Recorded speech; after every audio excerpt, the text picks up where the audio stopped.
Welcome to 1007 ICT, 1807 ICT, and 7611 ICT, Computer Systems and Networks. This lecture is computer networks, and so we've looked at the underlying machine in terms of how we represent data, how we manipulate data with circuitry, for example, and then how we build a CPU out of that. Then we looked at memory, and this recently we looked at the operating system, which provides an environment for programs. And now what we're going to look at is how do we get computers to talk to each other? What are the things that we need to take care of or look at in terms of making that happen? So previously, in the last section, we looked at operating systems, the history, and a number of things related to operating systems. Basically, that's to provide an environment for you to be able to do your work. This time we're going to look at computer communication, the OSI model, TCP/IP model, data transmission, network topologies, and network categories.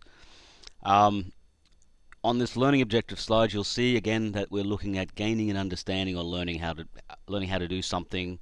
There's not a lot of process again in this part; it's more conceptual. There are some process-based things around this, but you'll see some of those in the workshop, for example. We're just getting an idea of what's going on at this level at this point. So looking at computer communication, what if I wanted to transfer some data from one computer to another one? So far everything we've done has been internal to one computer. We saw how stuff moves around inside, but moving it between two machines is a little bit more complicated. For one, they might speak different languages. We already saw some complications with Little Endian, Big Endian, for example. The architectures are different, potentially, so there's a whole lot of things we have to deal with, or at least abstract away so that we can communicate, right? So looking at that diagram in the middle, we've seen this diagram before. We saw it at the start, and we talked at that point about, look, we're going to go through this diagram in sequence. Basically, we did the data part first, then we looked at the processor, the control, the data path, then we looked at memory. We had a little bit of a discussion about input and output devices, okay, and in terms of how they operate and interrupts and so on. At this point, you'll notice there are now two of these diagrams, computer A and computer B, and they are connected with the blue and the red line, or the arrows between the input of one and the output of another, and the input of the second one and the output of the first one. So they kind of cross over if you look at those arrows in between there. And so that's how we're going to communicate. I'm going to project things, and you're going to receive things, and you're going to project things, and I'm going to receive those things. So to communicate, we need a number of things. For one thing, we need a physical connection between computers to transmit over. Now that physical connection could be anything. If you're looking at this real-world example, we're in a lecture at the moment. I'm talking, so I'm using the air basically to communicate with you through sound. Alright, so that's the medium we're using at this point. If we're on a phone, for example, we might use a different medium. If we use one of those old, tin can phones with a wire between them, we might use a physical wire. It doesn't really matter what the medium is, but we have to have something to transmit over. That kind of leads to the idea that if we have something to transmit over, and that thing can change or can be different depending on the environment we're in, we might have to translate differently depending on the medium we're in. For example, if we're using a light-based medium, we'd have to talk in light. If we're using an electrical-based medium, we have to talk in electricity, right? So something needs to do that translation for us, or that transformation. So we need a physical connection, we need an agreed data representation for exchanging information, and then we need a set of rules or procedures to coordinate that exchange. So those are the kind of three things we need. So we already talked about the physical environment. In this lecture theatre, right, it's the air we're using. The agreed data representation, well, again in this lecture, what we can look at is I'm speaking in a particular language. Right? It happens to be English, and we've all agreed somehow before we entered this lecture that we will speak English. Do we have to speak English? No, we have a choice. There are a number of languages we could choose. So we have agreed on the representation we're going to use, and that's convenient for us. If I changed the language that I'm speaking halfway through, would that be confusing? Sure, right? If we've organized that's going to happen, that's fine. But if we haven't, then the other party is not going to be able to understand what I'm saying. So we have to agree on the data representation. And then we have to have a set of rules to conduct the exchange or coordinate that exchange. Again, in a lecture theatre, it's really easy. We have a protocol for this. I speak, you listen. Right? That's a lecture. Is that the same as a workshop? No, it's a different environment. If you're out in the street, it's a different environment, right? So we have different sets of rules depending on the particular exchange that we're going to make. Okay, so computers have a similar kind of thing. Both computers may be able to talk at the same time, they may not be able to talk at the same time. So a computer network is a collection of computers that use one or more network protocols to exchange data with each other over a network medium. Okay, so we already talked about this protocol idea. So a protocol is a set of rules, procedures, or technical specifications that's used to exchange data successfully. A protocol defines a number of things if you need to send some extra information. So we've already seen with this error correction, error detection stuff that we have to keep track of extra information. So if we're talking across a network, do you think we have to deal with errors? Yeah, there's going to be potential for errors. So we probably have some extra information in terms of error detection at the very least. Maybe we want to correct it, so we add extra information and some processes for dealing with that stuff. That's not the only kind of extra information we might send, but it's the kind of information that we've seen an example of previously. The meaning of each bit in a data transmission. Okay, so I'm speaking in English at the moment. That means that when I say a particular word, there is a spelling for that word, and the letters are in a particular sequence. If I change the sequence of those letters, it's going to be very difficult for people to understand what I'm saying. Same thing with if I'm transmitting a series of ones and zeros, unless we agree what the sequence of ones and zeros means, like for example, the plus and minus sign is the first one, the biggest bit is the second one, and so on, and they get smaller and smaller, then we're going to find it very difficult to communicate if we don't organize that. And in this instance, we've seen things like little endian and big endian, and that's where this might be a concern. There's other places where this might be a concern, but that's one example we've seen. And the other one, the last one here, is how to send data and when and how fast to send it. So in this lecture, again, I'm speaking at a particular pace. I could speak a lot faster. I could speak a lot slower as well, right? So hopefully I've worked out roughly the I'm not going to say optimal, but a reasonable pace, right, so that everyone has the chance to interpret it effectively. If I spoke too fast, what's likely to happen?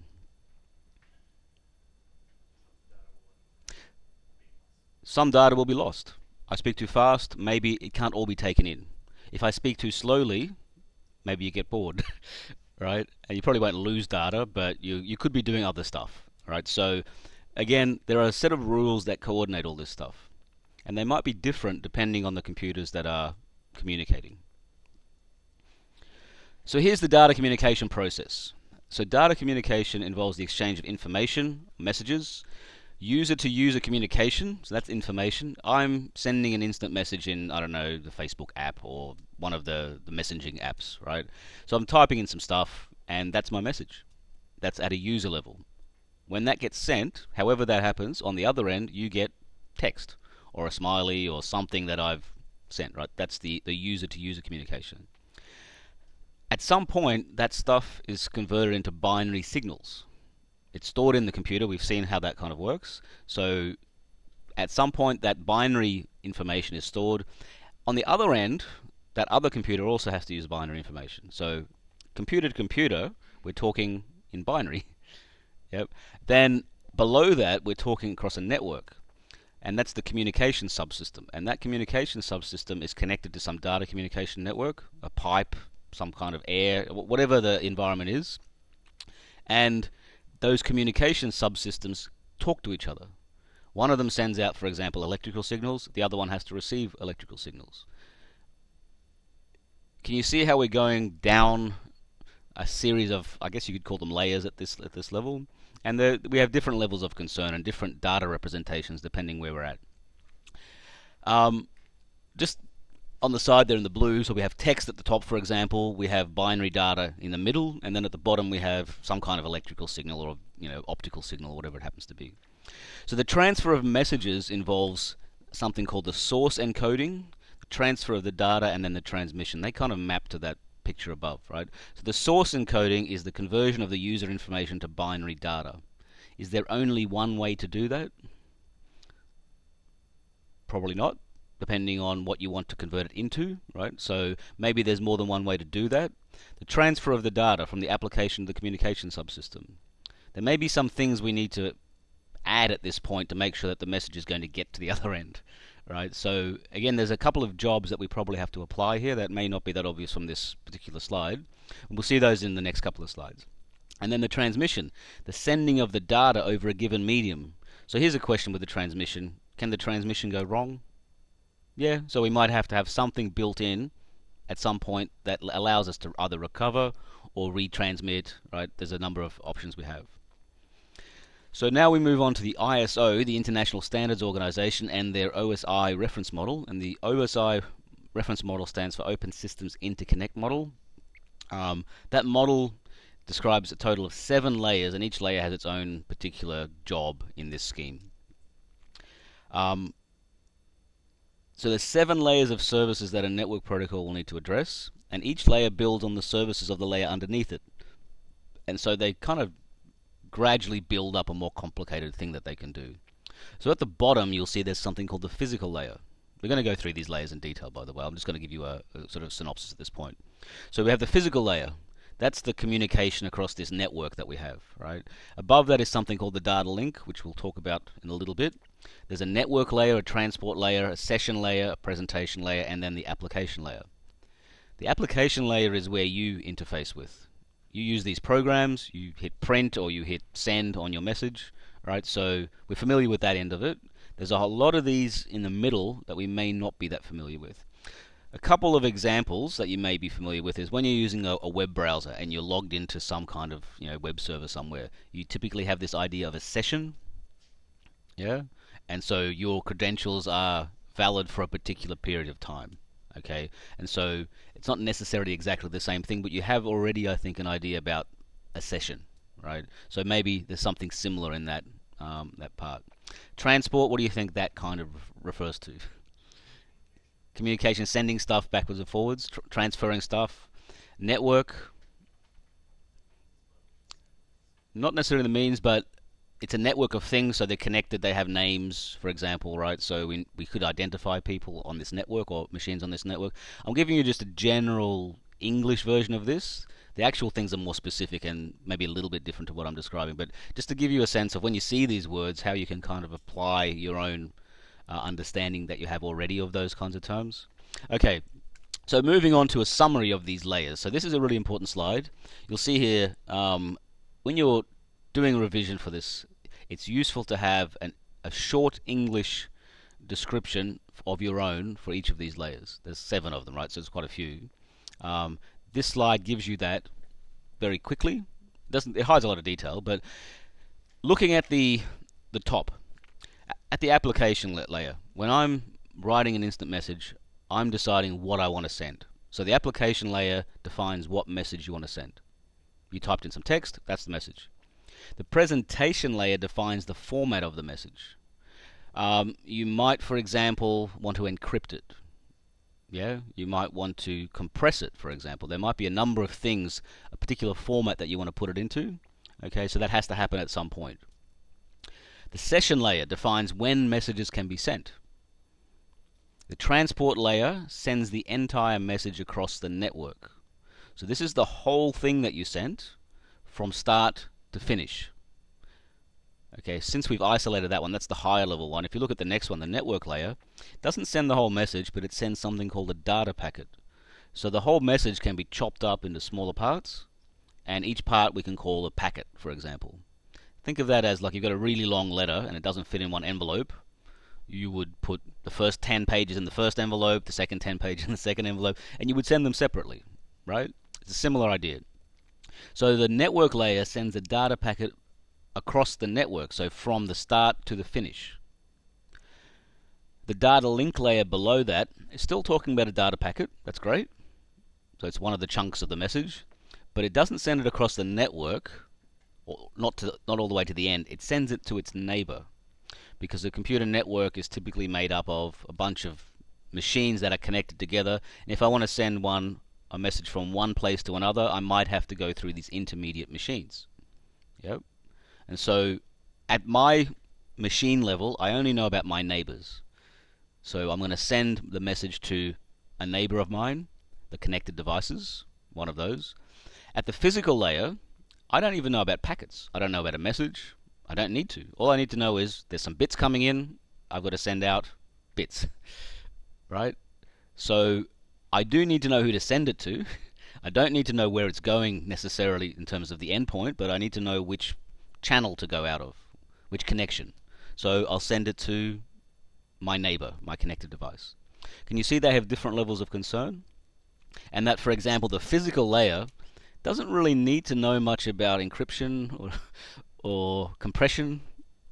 You could put it in there if you wanted to, but you'll notice what's happened here. We've made things fairly modular, right? So you have these little modules that are responsible for particular things, and that's a really effective way to get rid of a lot of complexity, right? To make things simpler, for example, to build, to error test, and so on, right? So it's one of the reasons why you see a lot of modular kind of designs. TCP versus OSI. So you may not have heard of the OSI model, and possibly that's because OSI is technically a model with no implementation. People may have implemented it, by the way, but it's not the one we use on a day-to-day basis. It's a copyrighted in-principle standard, and this is what they say it should look like. Knowing what we know, if we built one of these now, we would do this. Yeah. What actually happened was they did TCP/IP first. They built it. It's the one we use. It's the basis of the internet.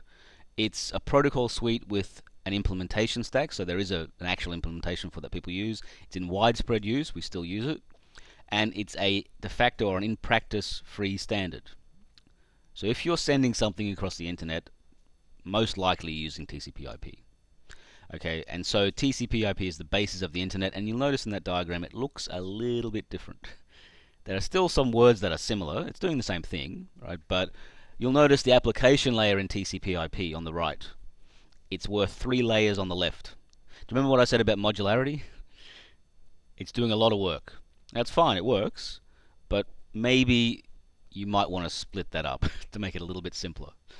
The transport, network, internet, they're kind of similar in that sense, at least in where they are in the layers. Data link on the left is split up into 2 layers on the right. Logical link control and medium access control. We're going to talk about these in more detail when we go through the next couple of lectures, by the way. So again, I'm just giving you an overview of this at the moment. And then there's the physical layer. So there is a difference between them. Are they doing the same job? Yeah. So you'll see some overlap, I guess, in the kinds of things that these are responsible for. When we're communicating through layers, and this, I want you to keep in mind the envelope model that I just talked about before. That's a really useful model. And so when we're working with some data, so for example, I'm a user, I'm here, it's me, okay, and I am going to use a web page. So I have some information, right? Now that information, it's text maybe, or it's pictures or whatever. It's not actually binary data that I can work with directly. It's not electrical signals. So if I want to send that across a network, I'm going to have to do something with it, right? So I've got a web page. This is my information. Now think about this in terms of that envelope model. What I'm going to do is, here's my web page, and I'm going to put it inside a envelope. And on that envelope, I'm going to put an address of someone who it's going to, yeah, and maybe I need to give some extra information about, you know, the receiver and the sender, for example. So this is the normal post office model. So I've got my data, and what I'm going to do is I'm going to give it to the application layer. Now the application layer, it's an application at this point. How do you use web pages? What kind of program do you use? Web browser, and web browsers with the web typically use something called HTTP. Yeah? So that's a protocol they use to describe what the contents actually mean, for example. Yeah? So what I'm going to do, I'm going to take my web page, that's this yellow thing. This is just my content of the web page, and on the front of it, I'm going to glue the HTTP stuff. So all the information that HTTP, the browser, needs to know to be able to deal with this content. Yeah? Think of that as I've put the yellow stuff in the envelope and the HTTP stuff has been stuck on the front. Okay? Then I give that to the transport layer. And the transport layer says, look, that's great. I've got this envelope. I can't do anything with that. It's not my stuff, it's HTTP stuff. So what do I need to do? I need to add my transport layer stuff, which in this case is TCP. So there's a whole bunch of information here that it would add related to the transport layer. Again, the yellow stuff here is now, it was HTTP and the yellow thing here. Now it's just the yellow thing. I don't even look inside the envelope. And I put it in a bigger envelope, and then I put TCP stuff on the front of that new envelope. What happens next? It goes down to the network layer. The network layer now gets this slightly bigger envelope with another envelope inside it, right? And it says, look, I need the network layer stuff. The network layer stuff is the IP stuff, the Internet Protocol stuff in this example. So I'm going to just, on the front of my new bigger envelope, put IP stuff. What happens next? This yellow stuff, now we've actually labeled all the stuff. So here's the HTML user data, HTTP header, TCP header, IP header. And the data link layer says, okay, we're using Ethernet. I need to put Ethernet stuff on the front. And because I'm sending it across the network, this is a frame check sequence, FCS there. I'm going to do some error detection stuff, right? So if something goes wrong, I want to know about it, and maybe I want to fix it, for example. So I'm going to put that, not at the front, but on the back. And now I've got an enormous envelope. And that envelope goes to the physical layer, and the physical layer says, okay, I'm going to take each bit in here and work out how to send it across. That's me going this way. Yeah? On the other side, when it goes across to the next machine, what happens? The physical layer gets a series of ones and zeros. It says, okay, we're using Ethernet, so there's an Ethernet header on the front and an Ethernet frame check sequence on the back. I'll take those off. And now I've got some yellow stuff in the middle. I pass that up to the next layer. They unpack it. Pass it up, pass it up, pass it up. And eventually, the browser on the other end gets the user data or the web page that you had at the start. So, conceptually, it's a very simple model. There's a lot of work going on in between, right? There's a lot of packing things, unpacking things. And so actually, network communication is fairly stressful on the computer in the sense that you're doing a lot of work, and you might not actually notice it. Like if you type one character in your instant messaging program and it goes sent halfway across the world, it's done a lot of work to do that. It might appear like it's instantaneous. And so I guess what I want to point out here is that there is a lot of steps involved. And they're actually fairly complex in a lot of ways.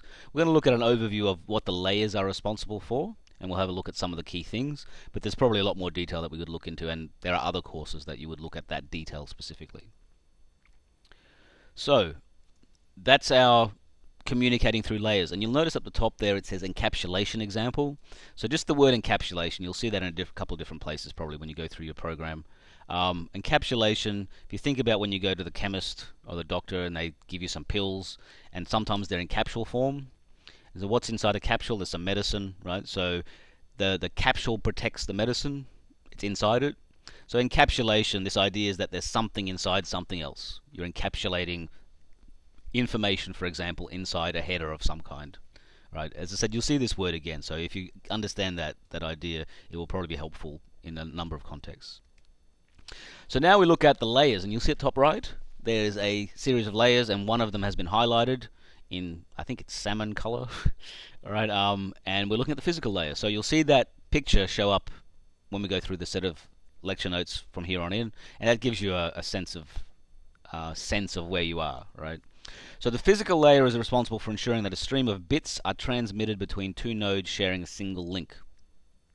Coordinates all the functions required to transmit a bit stream over a physical medium, and it defines a number of things. Physical characteristics of interfaces, connectors, and media, representation of bits, how the raw data zeros and ones are encoded or transformed into signals, the data rate, synchronization, line configuration, physical topology, and transmission mode. We're going to talk about these in a little bit of detail, but physical characteristics of interfaces, connectors, and media, what you're plugging the thing into, right? What the network is actually. How you're encoding the ones and zeros. Data rate, how fast can you send things, or how fast do you send things? Synchronization, if I just send you a series of bits, at some time, probably I want you to acknowledge that you've received some of them, so I can say, yes, you've received these, I can continue, right? Maybe we have to coordinate that. Line configuration, point to point, just me to you, or multi-point, me to many points or many places. Physical topology. So topology is a word you may not have seen before. You'll see it again in a lot of programming environments or a lot of technical environments. It's the structure of things. So if you're looking at a network, and imagine that you're really high in a plane and you're looking down at this network structure, right? You would see the skeleton of it, how it's connected, right? So the structure of the actual connections. And I'll show you a couple of examples of that. Transmission mode, simplex, half duplex, or full duplex. And basically this is saying when we're talking, there are different configurations that we can have. It's just maybe me that can talk, or one person can talk, or maybe we can talk both at the same time. Are they different environments? Yeah, so the one where we can talk at the same time is a bit more complex than where it's just one person talking at a time, right? Okay. Looking at the transmission between points. So here we have parallel and serial transmission. So if you look at the left there, the parallel transmission, you'll see a sender and receiver, and if there, for example, are 8 bits, there are 8 lines. And each line sends 1 bit at a time, and so in one time unit, how many bits can we send? 8, right? However many lines we have, actually. Now, that's inside a computer because we've got these channels between, the memory, for example. On the right is across a network, and this one is going 1 bit at a time. So which one do you think is going to be slower? Well, everything else being equal, the one on the right, because you're only sending 1 bit at a time, right? So what you'll see in that 1 bit at a time, it's serial transmission. You're sending 1 bit, followed by another bit, followed by another bit. And you can do that really fast, actually, but you're limited to one channel in this case. And so that's just the parallel versus serial transmission. Electrical interface, so to transmit binary data over a communication link, the binary digits making up the message have to be transmitted have to be converted into electrical signals of some kind. The only real thing that you have to make sure of here is that you can interpret your signal as either a 1 or a 0, and you can do that consistently. So whatever the signal is, doesn't matter. If you can assign that to be a 1, and then you have one other signal that you can assign to be a 0, you can do this communication. Yeah? Okay.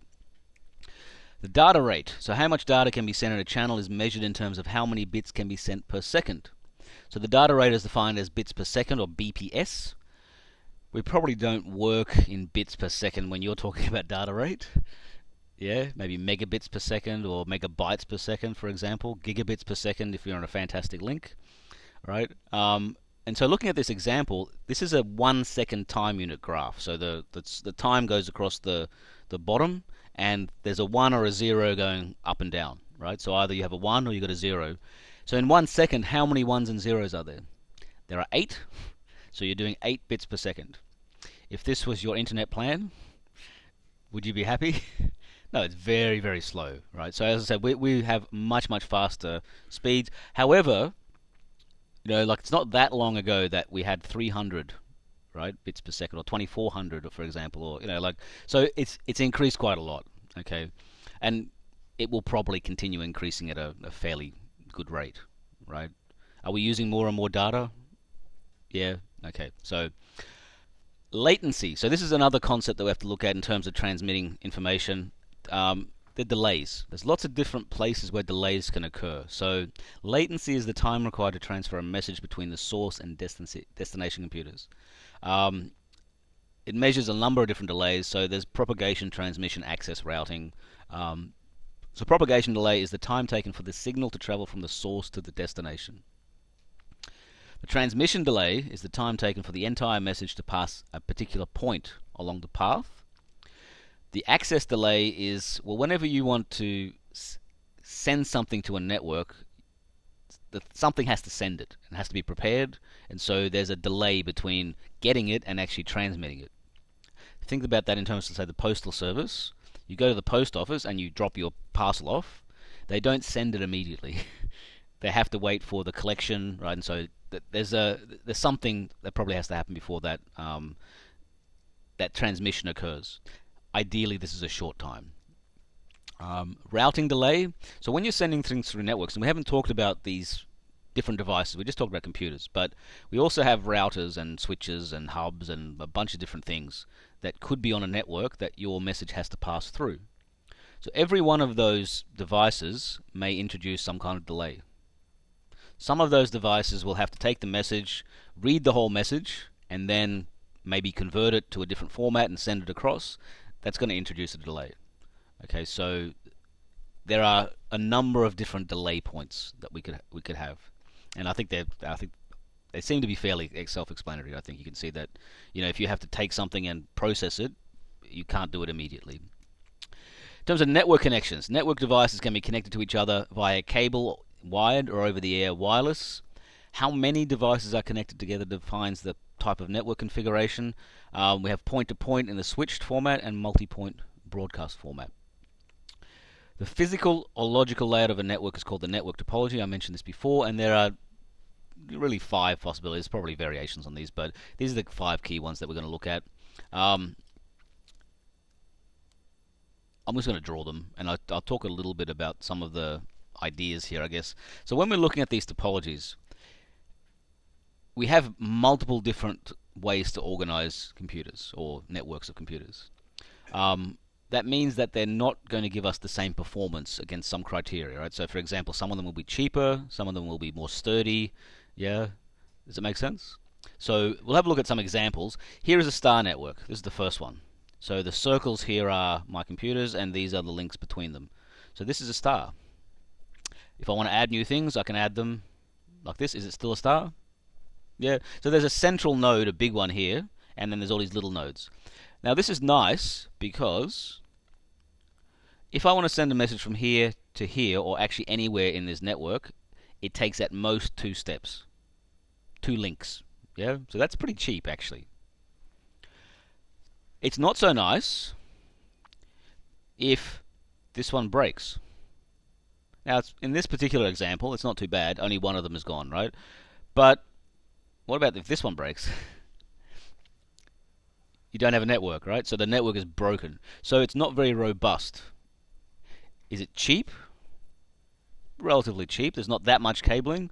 The big machine in the middle probably needs to be more powerful than the ones around the outside because it has to have multiple connections. Whereas these guys on the outside, they just need to have one connection. So they can be relatively cheap in terms of what they're capable of doing in terms of networking. All right. So that's one example. That's the star model. Let's have a look at the bus model. Okay, so here we've got our machines, and I'm just going to draw it like this. They all have a little pipe or a driveway, and here is a bus or a road that connects them. Okay, is it cheap?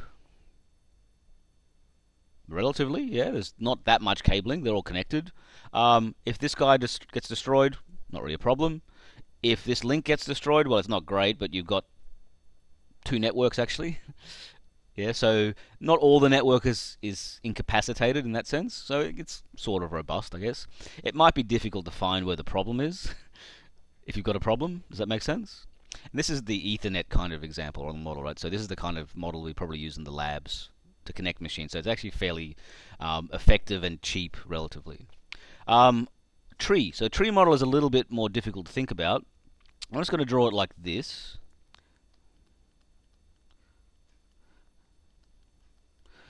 So a whole stack of these nodes, and normally you'll see a binary tree or a tree with 2 branches for each thing, and in this case I'm just going to have multiple branches. It doesn't really matter, right? I just want to illustrate that you can draw this together. So this thing here up the top is the root of the tree, and again you'll see this data structure fairly frequently in computing. It's a fairly standard and useful data structure, and one of the things that's nice about it is if I have my network connected like this and I break this one, well, I still have 2 networks, and they can function fine independently. They just can't talk to each other.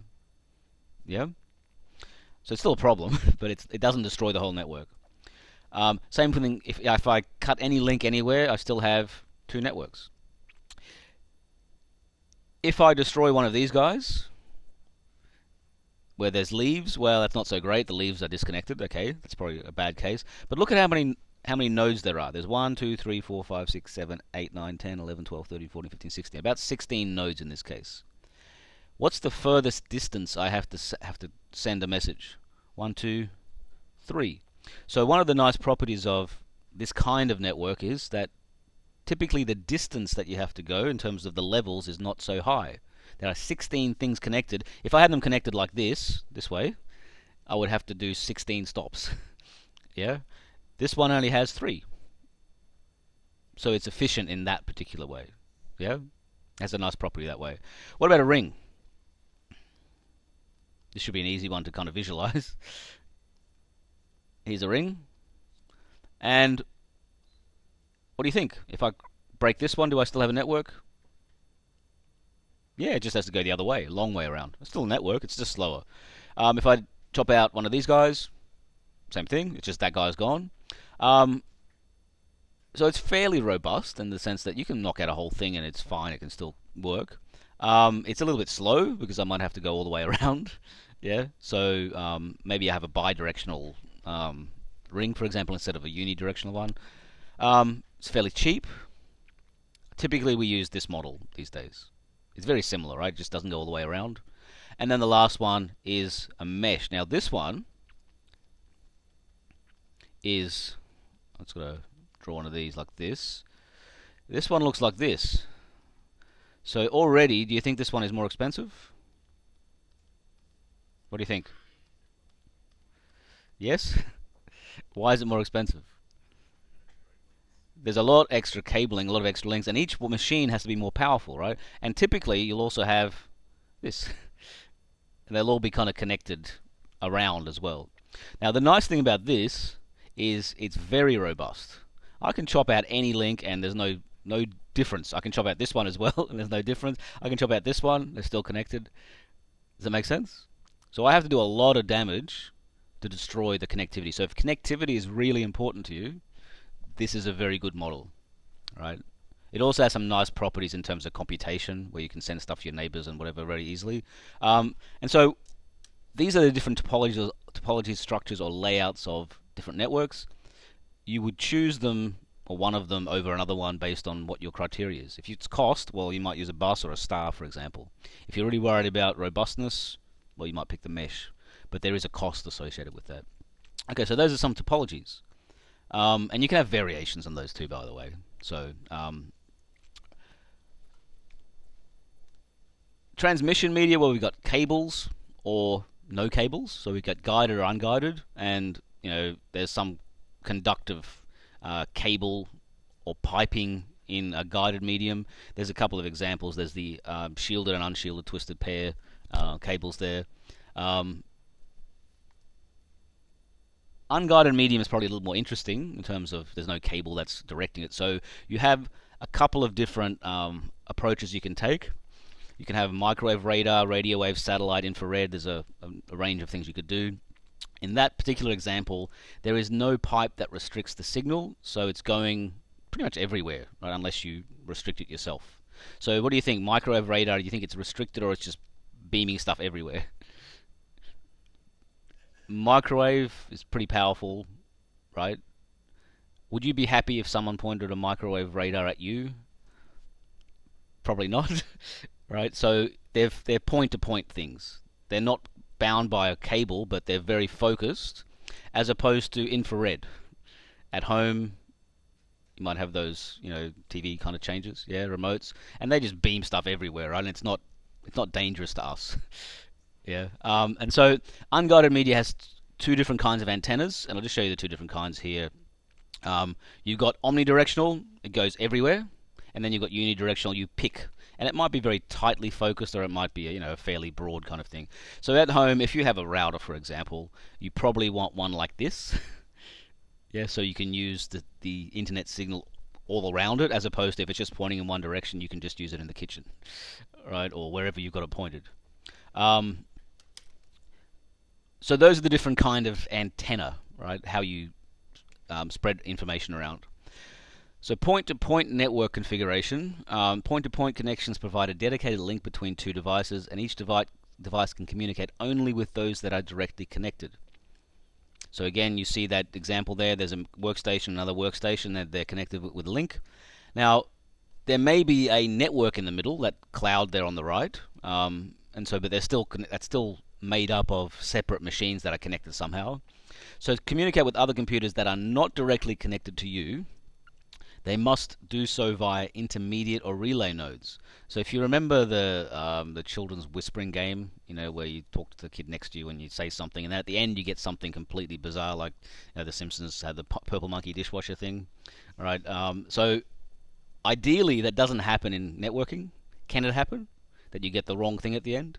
Sure, you can get errors. So there's some error detection correction stuff that probably has to happen there, and you can see why that's necessary.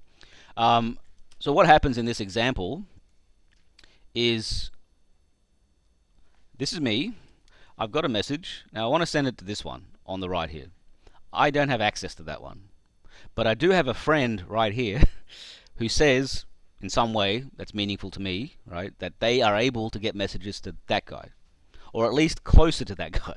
And so I send it to them, and then they send it. And now this is a two-machine one, but maybe there's multiple machines in the way. Yeah. So eventually it will get to this person. If it doesn't get to this person, at some point maybe the message just dies. Right. There's a way to terminate a message after a certain number of steps. You don't want the message to go around the world forever, right? That would not be a great outcome. So point-to-point and broadcast. So microwave and satellite point-to-point. So microwave link I mentioned before, they're tightly focused, and the point one satellite dish at another one, right? Oh, sorry, one microwave link dish at another one, and you really don't want to get in the way, right? Because it's a tight microwave link, and so it's not for super long distances. Satellites, well, when you've got a satellite like this, you'll see that there's a dish and it's pointing at a satellite. Right? Now, it still spreads a bit, but you can't cover the whole sky, right? You would need too much power. So the special case here would be a broadcast satellite. The uplink will be point-to-point. In other words, I'm pointing directly at the satellite. Again, I don't have infinite power, so I can't spread it everywhere. I just have to know sort of where they are. And then the satellite will broadcast down. So they don't use point-to-point. If you think about that in terms of GPS, right, you don't have a direct link to the satellite with a GPS on your phone, for example. The satellite just beams down in its area the GPS information, and you happen to be in the cone that it broadcasts down. In terms of network configuration, we have switched networks. So in many networks, rather than directly connecting computers together, they're connected to devices called network switches. This simplifies things and speeds things up in some ways. So switches permit multiple dedicated point-to-point connections to be made between a number of computers in the network at once. Rather than having them all directly cabled to each other, you've got them cabled into the switch, and the switch can decide how to transfer information between things. Communication between any two nodes can involve passing through a number of these different switches. So as this diagram kind of indicates, if this one wants to talk to that one, well, it has to go through here to the first switch. The first switch says, all right, I'm not directly connected to it, but I know how to get there, so I'm going to turn this one on, and this one knows how to get to that one, right? Or at least I know which exit I have to send it out so that it goes to the right place. When I get to this switch, this one says, oh, that goes out this exit, there we go. And this switch says, oh, that's this exit, there we go. And this switching between these nodes here can happen very quickly. Right, so you can get a very good outcome there. And you'll notice with that particular topology, all of them are connected with a number of switches, right? So there's different categories of networks. The three categories we're going to talk about are LAN, MAN, and WAN.